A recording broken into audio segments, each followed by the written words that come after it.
The Book of Lamentations, Chapter 1. The Sorrows of Zion. How lonely is the city that was full of people! She has become like a widow who was once great among the nations.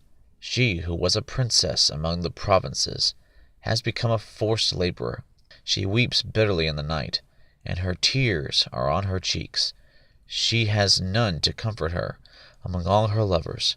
All her friends have dealt treacherously with her. They have become her enemies. Judah has gone into exile, under affliction and under harsh servitude. She dwells among the nations, but she has found no rest. All her pursuers have overtaken her in the midst of distress. The roads of Zion are in mourning, because no one comes to the appointed feasts. All her gates are desolate. Her priests are groaning. Her virgins are afflicted, and she herself is bitter. Her adversaries have become her masters. Her enemies prosper, for the Lord has caused her grief, because of the multitude of her transgressions. Her little ones have gone away, as captives before the adversary. All her majesty has departed from the daughter of Zion. Her princes have become like deer that have found no pasture, and they have fled without strength before the pursuer. In the days of her affliction and homelessness, Jerusalem remembers all her precious things that were from the days of old, when her people fell into the hand of the adversary, and no one helped her. The adversaries saw her. They mocked her at her ruin. Jerusalem sinned greatly. Therefore she has become an unclean thing. All who honored her despise her, because they have seen her nakedness. Even she herself groans and turns away. Her uncleanness was in her skirts. She did not consider her future. Therefore she has fallen astonishingly. She has no comforter. See, O Lord, my affliction, for the enemy has magnified himself. The adversary has stretched out his hand over all her precious things, for she has seen the nations enter her sanctuary, the ones whom you commanded, that they should not enter into your congregation. All her people groan, seeking bread. They have given their precious things for food, to restore their lives themselves. See, O Lord, and look, for I am despised. Is it nothing to all you who pass this way? Look and see if there is any pain like my pain, which was severely dealt out to me, which the Lord inflicted on the day of his fierce anger. From on high he sent fire into my bones, and it prevailed over them. He has spread a net for my feet. He has turned me back. He has made me desolate, faint all day long. The yoke of my transgressions is bound. By his hand they are knit together. They have come upon my neck. He has made my strength fail. The Lord has given me into the hands of those against whom I am not able to stand. The Lord has rejected all my strong men in my midst. He has called an appointed time against me to crush my young men. The Lord has trodden as in a winepress the virgin daughter of Judah. For these things I weep, my eyes run down with water, because far from me is a comforter, one who restores my soul. My children are desolate, because the enemy has prevailed. Zion stretches out her hands, there is no one to comfort her. The Lord has commanded concerning Jacob, that the ones round about him should be his adversaries. Jerusalem has become an unclean thing among them. The Lord is righteous, for I have rebelled against his command. Hear now, all peoples, and behold my pain. My virgins and my young men have gone into captivity. I called to my lovers, but they deceived me. My priests and my elders perished in the city, while they sought food to restore their strength themselves. See, O Lord, for I am in distress. My spirit is greatly troubled. My heart is overturned within me, for I have been very rebellious. In the street the sword slays. In the house it is like death. They have heard that I groan. There is no one to comfort me. All my enemies have heard my calamity. They are glad that you have done it. Oh, that you would bring the day which you have proclaimed, that they may become like me. Let all their wickedness come before you, and deal with them as you have dealt with me for all my transgressions, for my groans are many, and my heart is faint. Chapter 2. God's Anger over Israel. How the Lord has covered the daughter of Zion with a cloud in his anger. He has cast from heaven to earth the glory of Israel, and has not remembered his footstool in the day of his anger. The Lord has swallowed up, he has not spared all the inhabitants of Jacob. In his wrath he has thrown down the strongholds of the daughter of Judah. He has brought them down to the ground. He has profaned the kingdom and its princes. In fierce anger he has cut off all the strength of Israel. He has drawn back his right hand from before the enemy, and he has burned in Jacob like a flaming fire, consuming round about. He has bent his bow like an enemy. He has set his right hand like an adversary, and slain all that were pleasant to the eye. In the tent of the daughter of Zion he has poured out his wrath like fire. The Lord has become like an enemy. He has swallowed up Israel. He has swallowed up all its places. He has destroyed its strongholds and multiplied in the daughter of Judah mourning and moaning. And he has violently treated his tabernacle like a garden booth. He has destroyed his appointed meeting place. The Lord has caused to be forgotten the appointed feast and Sabbath in Zion. And he has despised king and priest in the indignation of his anger. The Lord has rejected his altar. He has abandoned his sanctuary. He has delivered into the hand of the enemy the walls of her palaces. They have made a noise in the house of the Lord, as in the day of an appointed feast. The Lord determined to destroy the wall of the daughter of Zion. He has stretched out a line. He has not restrained his hand from destroying, and he has caused rampart and wall to lament. They have languished together. Her gates have sunk into the ground. He has destroyed and broken her bars. Her king and her princes are among the nations. The law is no more. Also her prophets find no vision from the Lord. The elders of the daughter of Zion sit on the ground. They are silent. They have thrown dust on their heads. They have girded themselves with sackcloth. The virgins of Jerusalem have bowed their heads to the ground. My eyes fail because of tears. My spirit is greatly troubled. My heart is poured out on the earth, because of the destruction of the daughter of my people, when little ones and infants faint in the streets of the city. They say to their mothers, Where is grain and wine? As they faint like a wounded man in the streets of the city, as their life is poured out on their mother's bosom. How shall I admonish you? To what shall I compare you, O daughter of Jerusalem? To what shall I liken you as I comfort you, O virgin daughter of Zion? For your ruin is as vast as the sea. Who can heal you?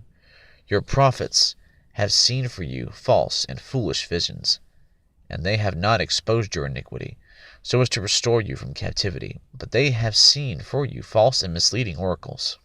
All who pass along the way clap their hands in derision at you. They hiss and shake their heads at the daughter of Jerusalem. Is this the city of which they said, the perfection of beauty, a joy to all the earth? All your enemies have opened their mouths wide against you. They hiss and gnash their teeth. They say, We have swallowed her up. Surely this is the day for which we waited. We have reached it. We have seen it. The Lord has done what he purposed. He has accomplished his word, which he commanded from days of old.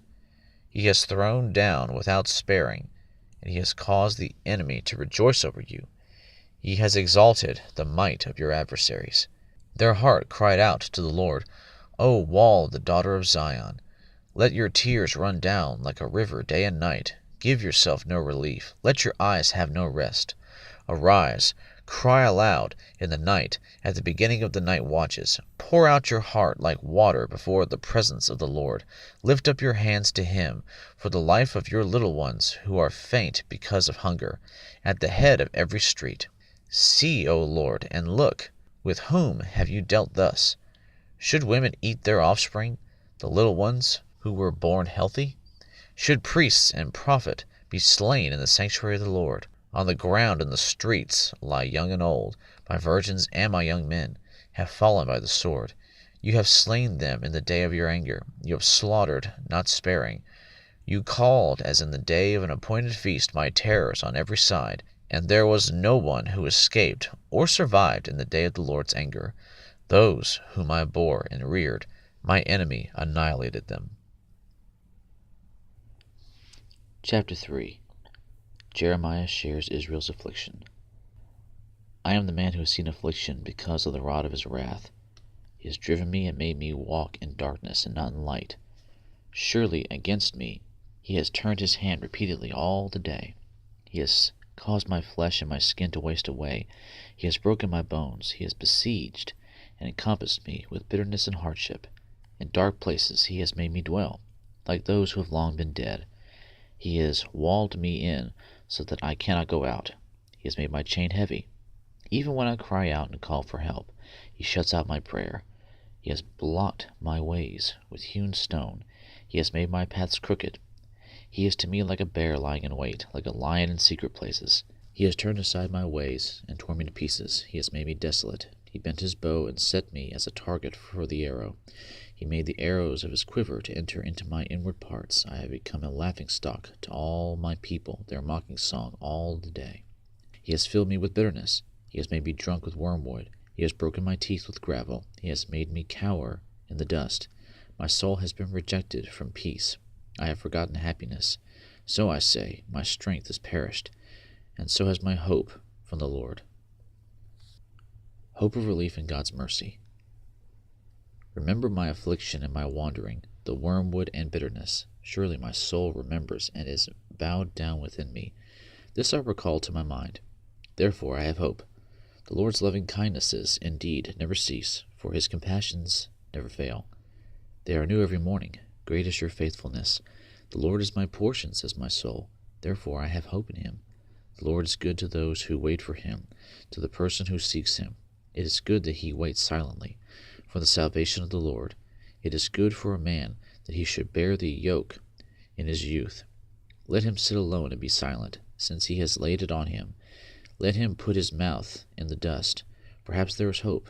Let him give his cheek to the smiter. Let him be filled with reproach, for the Lord will not reject forever. For if he causes grief, then he will have compassion, according to his abundant loving kindness. For he does not afflict willingly, or grieve the sons of men, to crush under his feet all the prisoners of the land, to deprive a man of justice in the presence of the Most High, to defraud a man in his lawsuit. Of these things the Lord does not approve. Who is there who speaks, and it comes to pass, unless the Lord has commanded it? Is it not from the mouth of the Most High that both good and ill go forth? Why should any living mortal or any man offer complaint in view of his sins? Let us examine and probe our ways, and let us return to the Lord. We lift up our heart and hands toward God in heaven. We have transgressed and rebelled. You have not pardoned. You have covered yourself with anger and pursued us. You have slain and have not spared. You have covered yourself with a cloud, so that no prayer can pass through. You have made us mere offscouring and refuse in the midst of the peoples. All our enemies have opened their mouths against us. Panic and pitfall have befallen us, devastation and destruction. My eyes run down with streams of water because of the destruction of the daughter of my people. My eyes pour down unceasingly, without stopping, until the Lord looks down and sees from heaven. My eyes bring pain to my soul, because of all the daughters of my city. My enemies, without cause, hunt me down like a bird.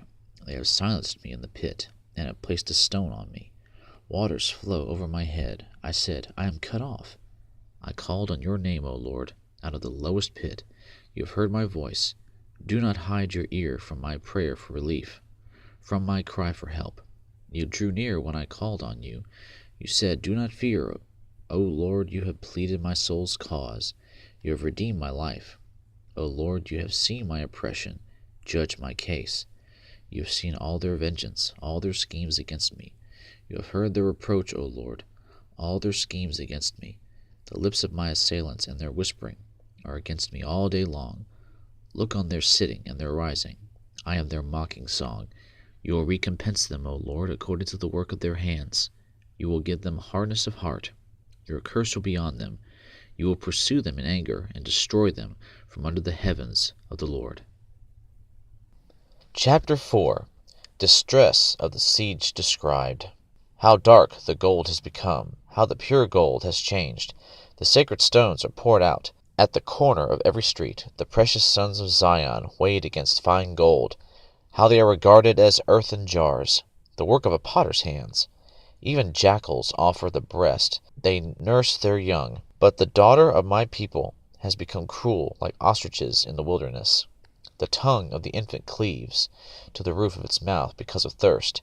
The little ones ask for bread, but no one breaks it for them. Those who ate delicacies are desolate in the streets. Those reared in purple embrace ash pits. For the iniquity of the daughter of my people is greater than the sin of Sodom, which was overthrown as in a moment, and no hands were turned toward her. Her consecrated ones were purer than snow. They were whiter than milk. They were more ruddy in body than corals. Their polishing was like lapis lazuli. Their appearance is blacker than soot. They are not recognized in the streets. Their skin is shriveled on their bones. It is withered. It has become like wood. Better are those slain with the sword than those slain with hunger, for they pine away, being stricken for lack of the fruits of the field. The hands of compassionate women boiled their own children. They became food for them because of the destruction of the daughter of my people. The Lord has accomplished his wrath. He has poured out his fierce anger, and he has kindled a fire in Zion, which has consumed its foundations. The kings of the earth did not believe, nor did any of the inhabitants of the world, that the adversary and the enemy could enter the gates of Jerusalem, because of the sins of her prophets and the iniquities of her priests, who have shed in her midst the blood of the righteous. They wandered blind in the streets. They were defiled with blood, so that no one could touch their garments. Depart, unclean, they cried of themselves. Depart, depart, do not touch. So they fled and wandered. Men among the nations said, They shall not continue to dwell with us. The presence of the Lord has scattered them. He will not continue to regard them. They did not honor the priests. They did not favor the elders. Yet our eyes failed. Looking for help was useless. In our watching we have watched for a nation that could not save. They hunted our steps, so that we could not walk in our streets. Our end drew near. Our days were finished, for our end had come. Our pursuers were swifter than the eagles of the sky.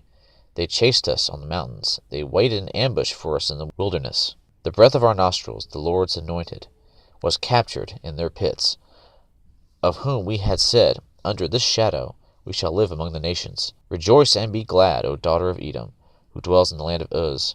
But the cup will come around to you as well. You will become drunk and make yourself naked. The punishment of your iniquity has become completed, O daughter of Zion. He will exile you no longer, but he will punish your iniquity, O daughter of Edom. He will expose your sins. Chapter 5. A Prayer for Mercy. Remember, O Lord, what has befallen us. Look and see our reproach. Our inheritance has been turned over to strangers, our houses to aliens. We have become orphans without a father. Our mothers are like widows. We have to pay for our drinking water. Our wood comes to us at a price. Our pursuers are at our necks. We are worn out. There is no rest for us.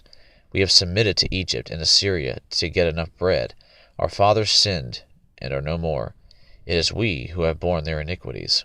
Slaves rule over us.